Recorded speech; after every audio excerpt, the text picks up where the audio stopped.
He said, then this Daniel was preferred above the presidents and princes because an excellent spirit was in him. All right, did you see that? Okay, because an excellent spirit was in him.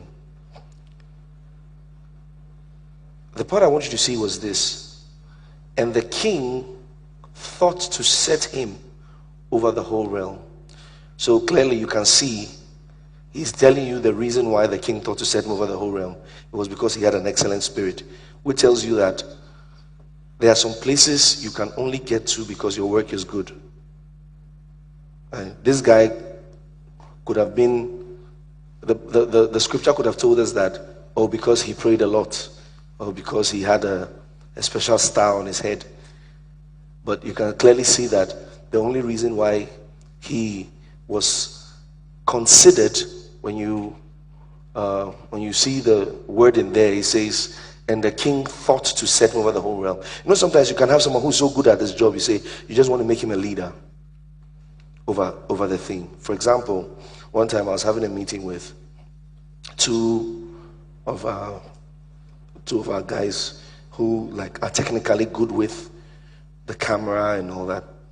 So I had a meeting with them. It was just an informal meeting just in front of the office. I told them, I said, the reason why a lot of artisans and technically gifted people, talented people, never get into places of leadership is because they don't include excellence into what they do.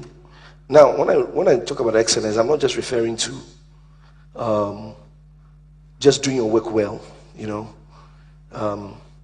So you see, for example, you see a group of people who are technically gifted with something. I want to listen very well. Kindly reduce the bass a bit.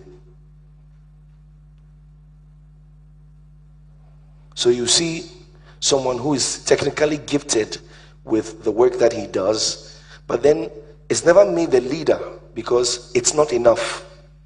I'm sure you've heard that the fact that you can cook doesn't mean you can start a restaurant. Yeah. So a lot of technically gifted people aren't the ones who at the end of the day end up leading. Why? Because to be a leader, sometimes you don't even have to know how to do the thing. So there are some people, they are rich because they've been able to gather people who can do the work and they've been able to lead them.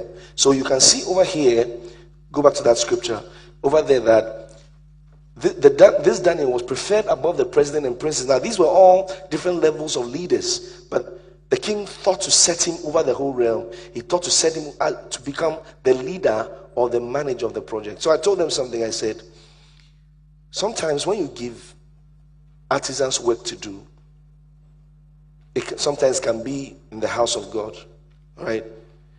Then most people who are technically gifted are very indisciplined. So they take some things for granted, like, for example, maybe proper bookkeeping, all right, schedule management,